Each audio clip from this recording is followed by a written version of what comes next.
The Strengthening Communities podcast is brought to you by Access Services. Join us as we talk with Marissa McCaverkin, the director of our Bucks Life program.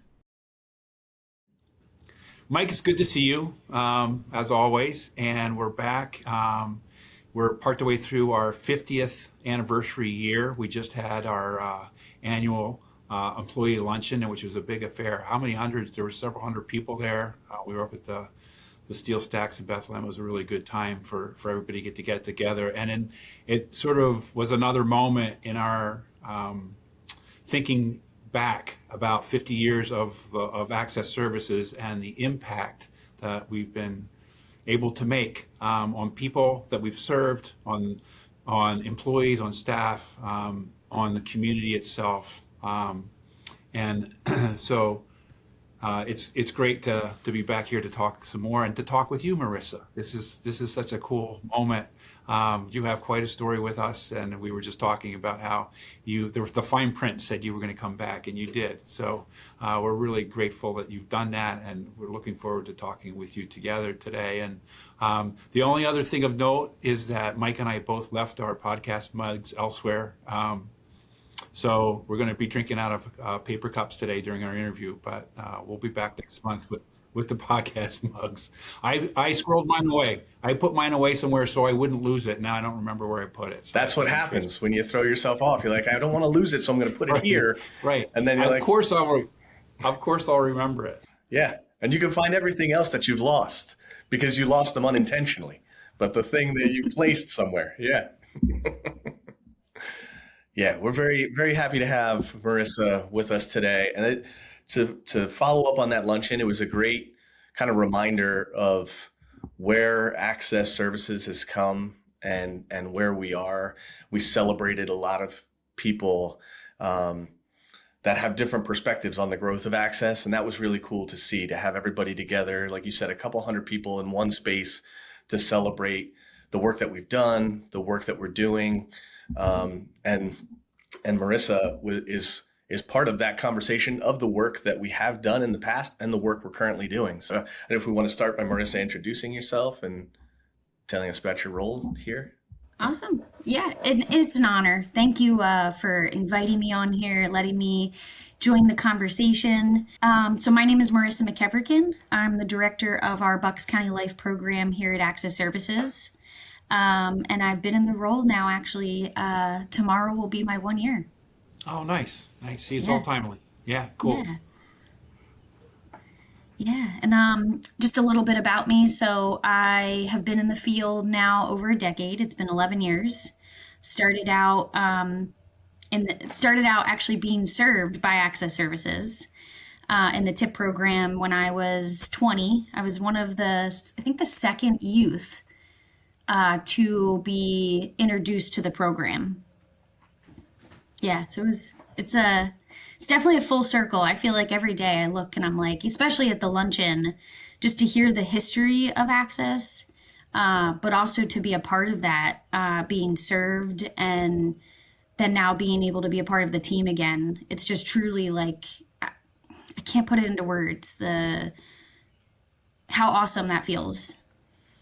And that's been, I think, one of the themes of even going back to last season's podcast of the capacity to support others through the lens of being supported and served, and having that desire to give back and kind of appreciate what you've received and then want to give that forward to others through the shared lens. And now through the leadership scope at Bucks Life, where you're returning to a program where you were a part of that program before, now you're leading that program in some creative new direction. So that's super exciting to see. Yeah. And we've talked about, just to piggyback on that, Mike, we've really talked about sort of the ripple effect of, when we start helping people, we're creating space for people to find their gifts and help others. We're creating space in the community for people to join us and help their neighbors, help the folks that we're serving or that we're trying to serve, to help our staff. Just that this is really about, at the end of the day, how do we make our community stronger And this year, because of the 50th, we're really focusing a lot on what's the impact of it. Like not only what are the services that we do, but what are the impact of those services. And so, again, it's cool because Marissa, you intersect with that impacting in a couple of different ways. So, maybe Marissa, just talk a little bit about when you were receiving services as one of the original the original few of the program when we were an infant program, a baby program. I tell people, like, because I've been here long enough, that I've been in the delivery room of lots of the programs that we have. A bright 9-pound baby program comes out, and then we start it up. And so you were part of those original days. So how was that impactful to you? Like, what was that about? Oh, wow. I feel like each chapter throughout my journey, especially this chapter coming back to Access, and as Mike said, in this new creative lens in a leadership capacity, when I reflect back to who I was over that decade ago, when I was once served by Access, by the TIP program, and being kind of the OG, one of the OGs of TIP, we were just kind of figuring it out. Like, I was learning with TIP what this program, the impact that it could bring to youth like me. And that was really cool to be a part of something like that. For the first time, there was a program that was available to young people like myself who was often and is still often looked at possibly becoming a statistic of their own circumstances. And that to me was a driving force of, while being in TIP, that they gave me that ability to see that I didn't have to be a statistic based on my circumstances, that I could be, as Mike said, and Mark, you say, I could give back. I could make something meaningful out of really crappy circumstances that I've gone through, and let other youth know that they get to determine their path. And they have young people like the TIP facilitators and a program backing them. We work with a lot of youth in the system who don't have that support net. And I didn't have that. I was one of those youth who didn't have relationships with my biological parents, and really struggled with forming healthy relationships. And TIP gave me the opportunity to see that I could still do that as early as 20. I could still figure out how to navigate making healthy relationships, meeting healthy adults. Does that make sense? Yeah, it does. Yeah, it really does. Mike, you talk a lot, and I think it's piggybacking with this. You talk a lot about it's not just a service. Like, it's not just this interaction, although maybe it builds off of the interaction between a staff person and a young person in TIP. But you guys do all of this stuff as a community. You create a sense of community. You create a sense of relationships with each other, and then you go do things in the community. So maybe both of you guys can talk about that a little bit, because I think then that starts to get us also to that ripple effect of impact. Yeah, I think Marissa's the only one who can be a TIP OG more than myself. I think I always consider myself the TIP OG, but Marissa was connected to the program before I was.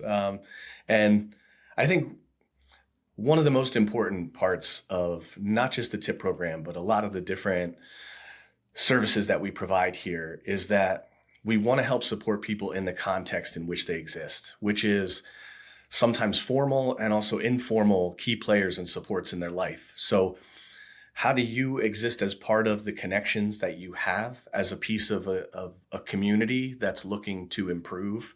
And how do we as programs help you leverage your desire, your strengths, your interests to improve? And I think one of the most important things about TIP is not just our capacity to help, but our belief that people will succeed. So we believe that everybody shows up with us that are gifts unique that they have to offer to the community, to the people around them. If you show up with a belief in people and a curiosity to learn about them, like the dialogue will follow, the conversations will happen, the progress will be made. And then you'll be able to look back and say, here's what we've achieved over this time if you're consistently showing up with this mindset.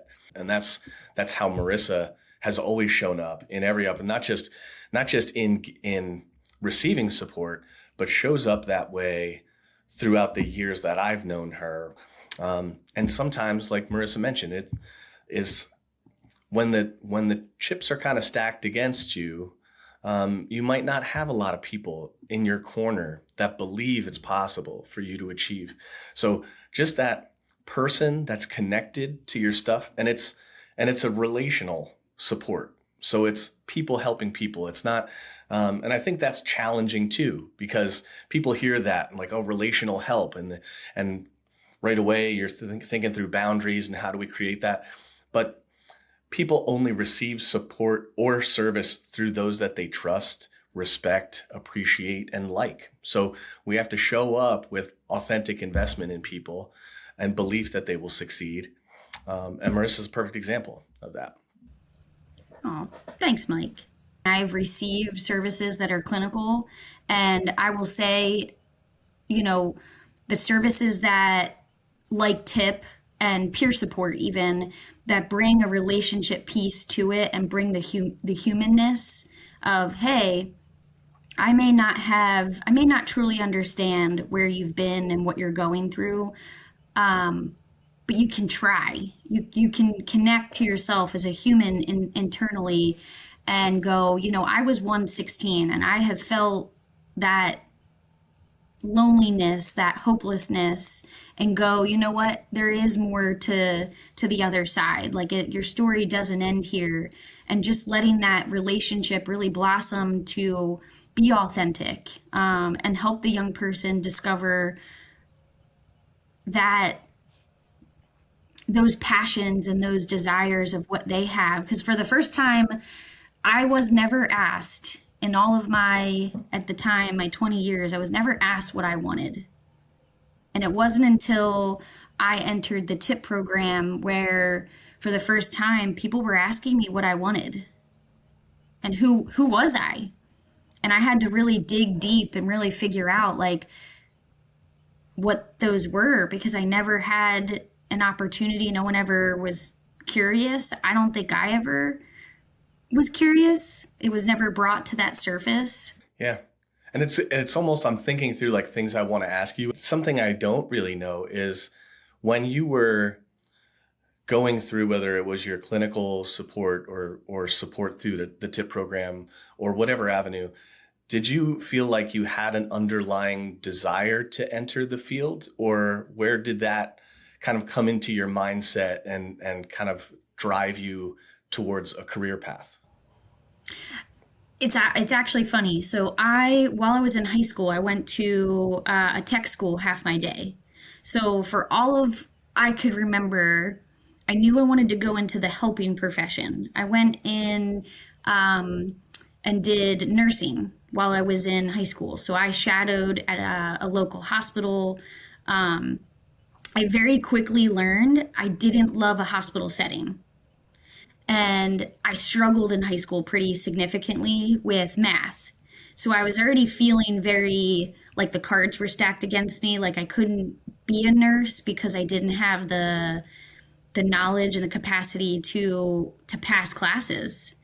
So I was really at like a fork in the road. When I came to Access, I didn't know where, and I look back, I don't know where I would have been if if TIP didn't show me those paths. I didn't know peer support existed. I didn't know that was even an option until I was in TIP and we started to have conversations where my facilitator was asking me those, like I said, first time questions of, well, where do you see yourself? What do you want to do? What are your passions? And she really helped me dig deep. And it was when we were digging deep in those conversations and when I was around other youth in the program that I found this desire to enter the field. Like I felt like that was the first time I saw my purpose. Was seeing the impact, seeing the impact of how relationships and letting other youth know you're not alone, based on my experience, different or the same. That was like that moment where I was like, I could see myself being here for a long time. That's great. That's really cool. You're both talking about this. When I talk about engagement, like there's relational engagement, we talked about that. Mike, you were talking a lot about that. Marissa, you were talking about feeling that connection with somebody in the program. And then there's also this sort of motivational direction, the idea that I at some point discover that I have some agency in my own life, like I can do some things. There's things we can't do for other people. We can't actually fix them. And so what we do is we connect with them, and then we try to create some space for them to sort of grow into who are, like you said, Marissa, who am I, and what do I want? These are questions that were new to you, that were being asked curiously of you. There's some pressing a little bit to encourage people to say, all right, what do you want to do with this opportunity that you have? Where do you see yourself going with it? And encouraging the energy and the focus and the direction to move towards something. And you're describing, both of those things really eloquently. It's really cool.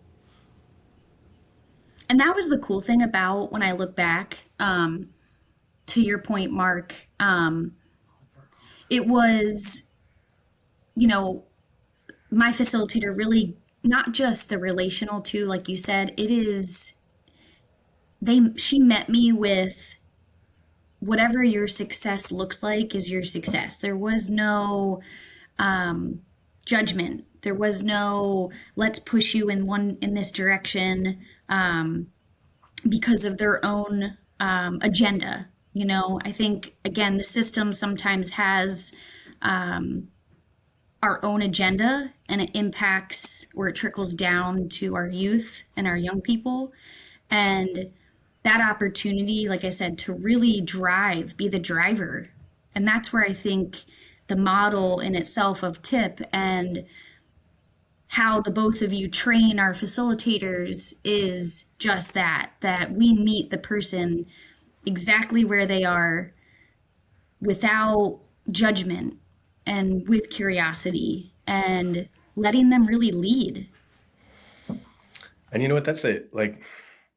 I appreciate that was your experience, especially from a young program, from like a young budding program. Like it's also unfortunate that is a kind of a rare experience at times for people who receive support in a variety of different avenues in the field, because that you would think that that's kind of the hallmark of support, is meeting me where I am, finding out what each unique individual wants to achieve, and helping someone in that direction. Did that, when you were connected, kind of your graduation from TIP, was that the beginning of your process down the CPS path, or how did that transition work from graduating TIP to getting involved in CPS work and with Bucks Life?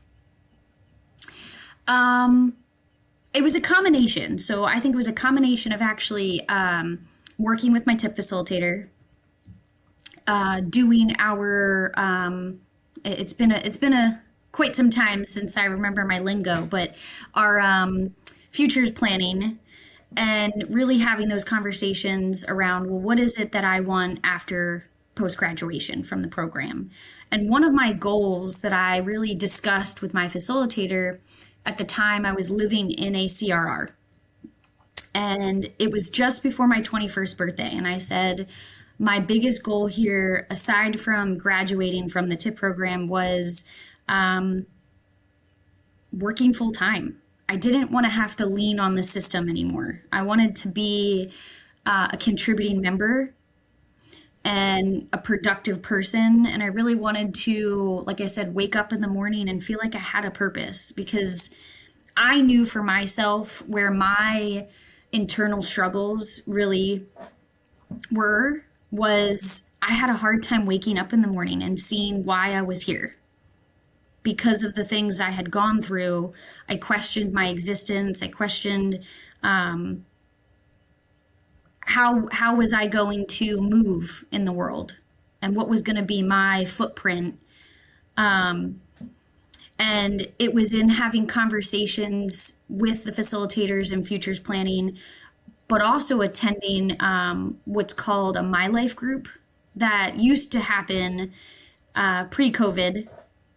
And it's actually in partnership with Magellan. It stands for Magellan Youth Leaders Inspiring Future Empowerment. And that was a place where I met other youth like myself, other young individuals who were also in the foster care system, who also had similar challenges around navigating parental relationships, family relationships, what these people looked like in our lives and how they were going to interact with us. And so when I was having conversations and I was attending the My Life meetings, that's where I discovered CPS with the facilitator, and that this existed. And I got to actually, I feel like, do peer support informally at My Life and at our TIP group events, because I don't really like to toot my own horn, but one of my gifts I feel like I've learned throughout the years through my experience is an ability to connect to people, and not just by like connecting through my own story, but allowing someone the space to share. And that, I think, is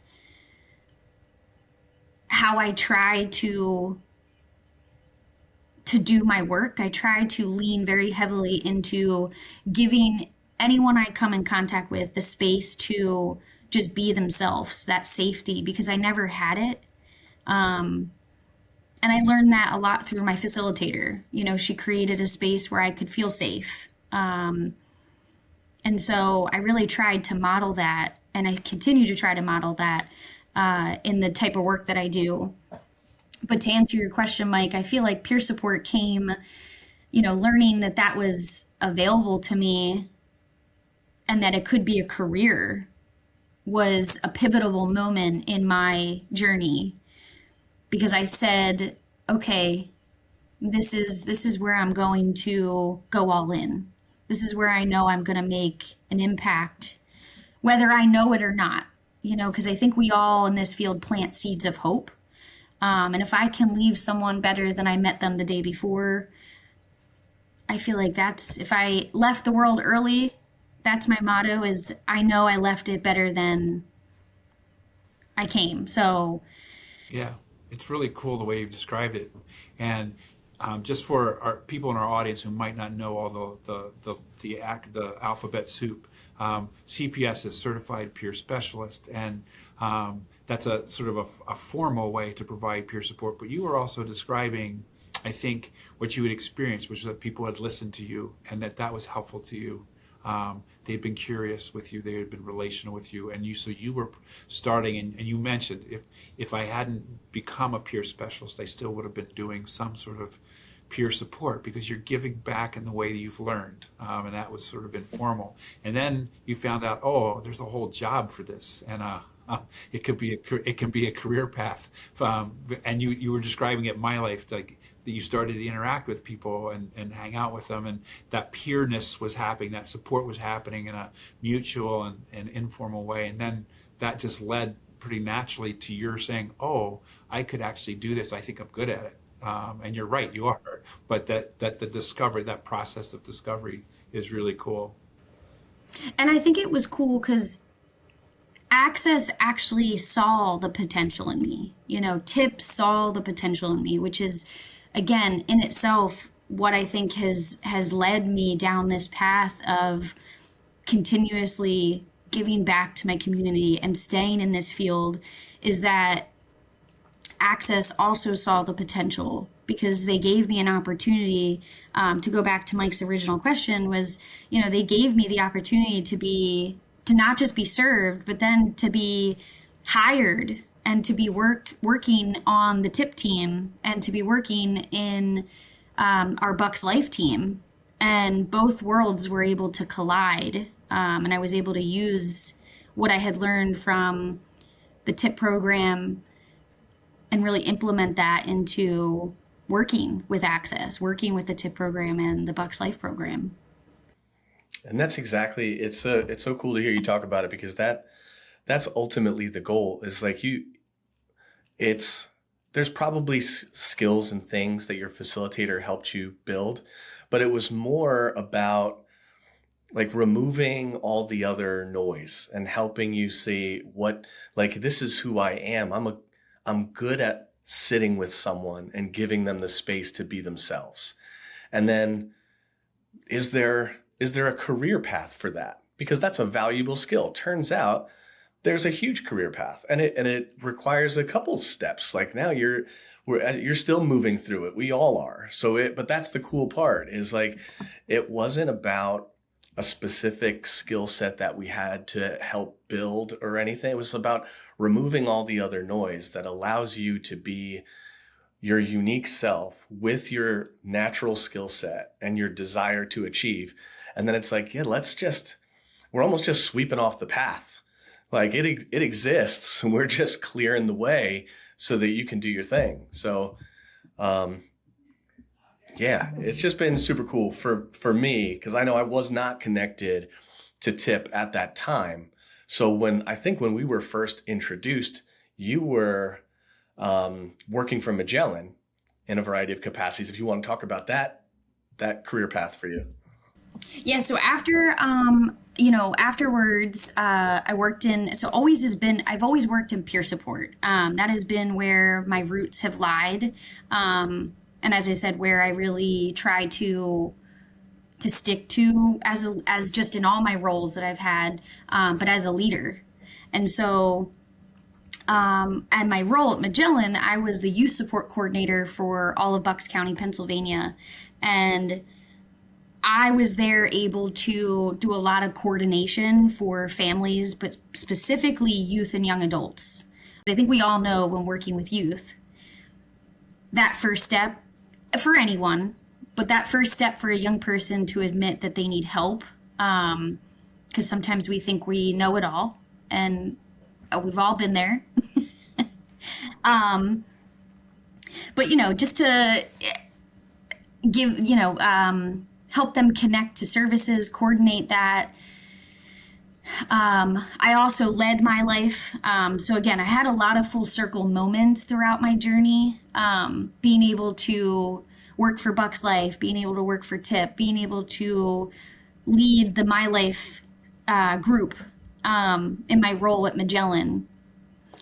And in all my roles, I've only ever had a lot of passion for our youth and young adult population.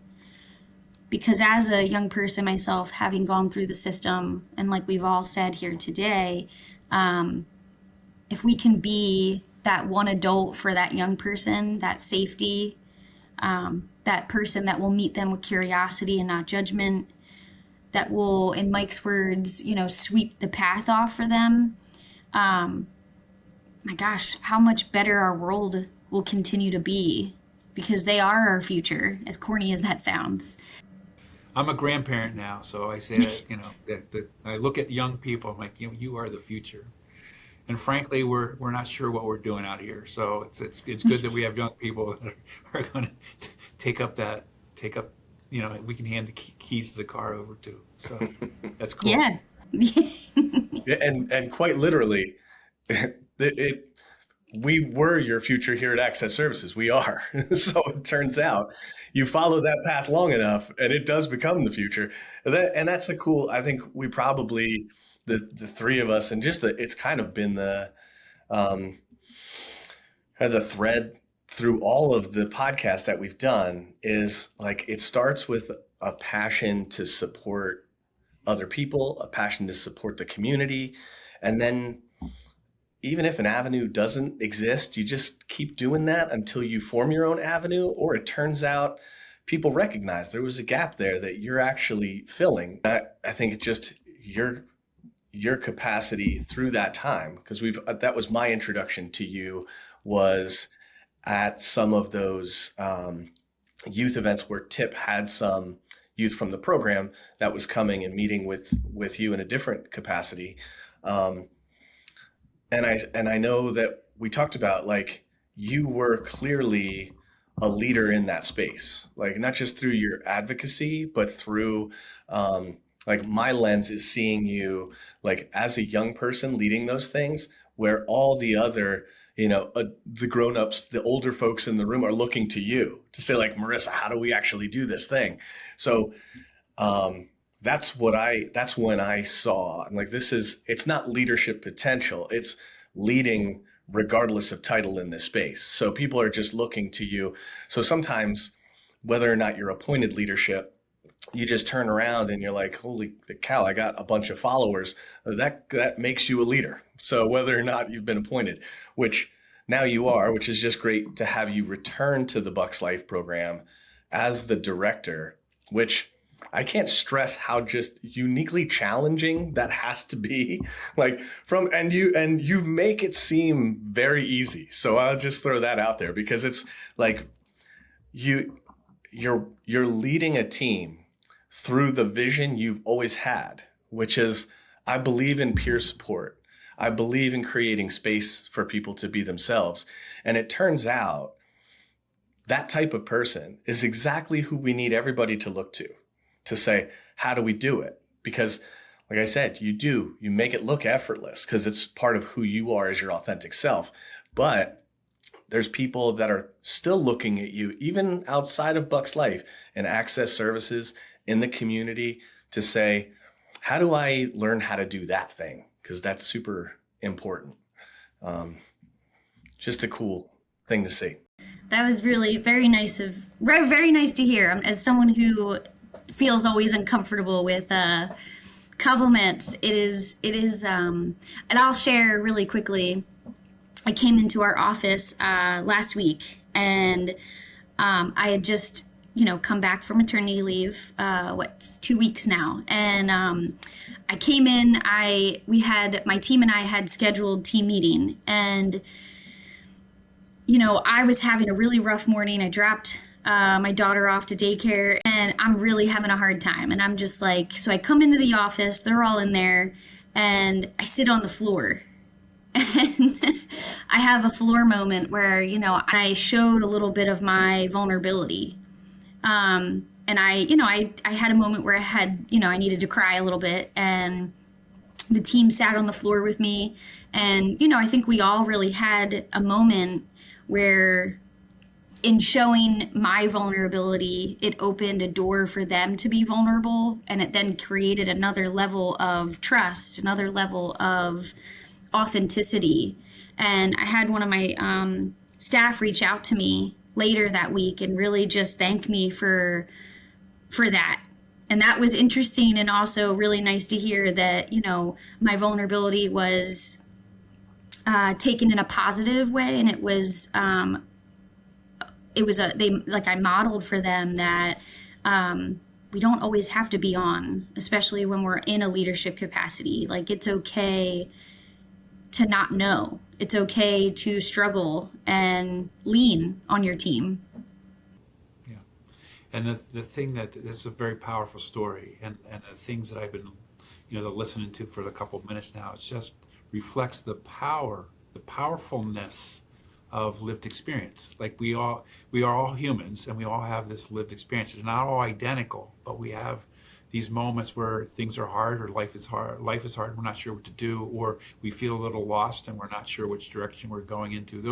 That's part of our shared human experience. And so the whole point of peer support is to create spaces for those things to be experienced together. And also, like, yeah, this is it. This is how we live our lives as humans, and this is how we live them together well. And so I'm just struck by, at the end of the day, with all of the technology, with all of the the learned, the learned smarts, the schools of thought, the models of treatment, all of the things that the thing that lives underneath that is just the power of lived experience and sharing that in an authentic way. And so, Mike, you were talking about that, and Marissa, your story brings that out really, really well. One of the other things I was thinking about as you were talking was just, you talked early on about you woke up in the morning, you weren't sure, like, getting up is hard if you're not sure why you're doing that. And so you talked about finding purpose and finding purpose for yourself, and then saying, how do I move on that? How does this sense of purpose lead me in a direction? But you also have taken on a lot more roles. Like, there was a moment where your role was primarily a person living in a group home. and now you have all of these things. And so I'm just thinking about the richness of your life over time, as just a cool testament to the impact of when we interact with each other in that authentic way. So you're married. You said, I want a job and I want to I want to move out of a group home and live on my, like, you're doing all those things. So you're a mother. You're like all these things now, which are different roles that sometimes when people come to us, they don't experience that depth or richness of having different things that they are and different ways to contribute. So that's just really cool. But I honestly, Mark, and as you were saying that, I wouldn't have all that. I know I give myself credit, but I wouldn't be who I am today and where I am today, truly without TIP, without, the program, without the model, without the facilitator that, helped me really navigate some really difficult questions and really met me with curiosity and like a human. Like, I wasn't less than because I had this diagnosis or I had these experiences. Because like you said, I sit in my office and I look around and I just am in awe of what I have been able to accomplish and what I can accomplish in the future. But most importantly, it's showing other young people that they can do that too. That no matter what they're told, what circumstances they've gone through, that, hey, like, your success is your own. However you want to write that, that is yours. That is no one's pen. That is your own. And letting them know and letting them have that for the first time and being able to see that and be a witness is probably one of the greatest gifts that I have working in this field. Is that when I work with a youth or I work with a family and I see that light go, oh my gosh, like, I have this power. I'm taking this power back, instead of them feeling like the power has been taken from them and they don't have it. And I think that's hard when you talk about, there's this balance between, we want to empower people to take control of their circumstances, of their life, of their outcomes. We want to say, you're capable of making decisions that can move the needle in a positive direction. And that's very powerful on one hand. And on the other hand, it's also very heavy to sit with someone who's saying, I don't like where I am, and I have to own that that's because of decisions that I've made. And that's where it's a human experience where we say everybody has made decisions that if they could go back, maybe I wouldn't have done it just like this. But we're here in our current capacity, and we have been, to say that's a normal part of the human experience. And what we're going to do is not say our support is going to free you from every decision you wish you didn't make or action that you would have doubled back and changed. But I will help pick you up, we'll dust you off, and we'll see what did we learn from that and how can we maneuver and try different things. So it's something that I see in people all the time, is that the capacity to, it's a heavy weight to take control of your life. And as as people in the field, I know we don't take that lightly, but it's something that we stress to our teams all the time is, even taking control of small decisions is still very powerful. It's the first step to getting where you want to go. I can remember distinctly that moment when I was, again, asked those questions, like, and just having this overwhelming feeling of like, oh, I have no idea. Like, what do you mean? And just kind of like that, oh crap moment. And to your point, Mike, like, yeah, it is, it's a beautiful thing, but it can be the scariest thing. Because I remember sitting when I was in inpatient, and I was there for a good bit before I was transitioned to like a group home. And I remember just like, I cried for a while, for probably the first 2 weeks. Like, I don't belong here. I don't know why I'm here. And I wasn't taking ownership. And it was like the third, fourth weekend before I was going to be transitioned to the group home. And we were talking about like the discharge plan, where was I going to go? What service was I going to be able to connect with? And, it wasn't until I met with the facilitator and I was sitting in this group home, and I thought I was at my darkest and lowest while I was inpatient. It wasn't until I was sitting in the group home where I really felt the loneliest. And I felt like, oh man, this is where I have to either take ownership, take responsibility for my life, or someone else is going to continue to do it. The system will continue to do it. And I just felt like it was really that aha moment and that fork in the road where I was like, if I don't take the driver's seat and get in there, I'm going to look back when I'm in my 40s, 50s and regret not having taken that power back and not taking that responsibility, because I was looking for someone to save me.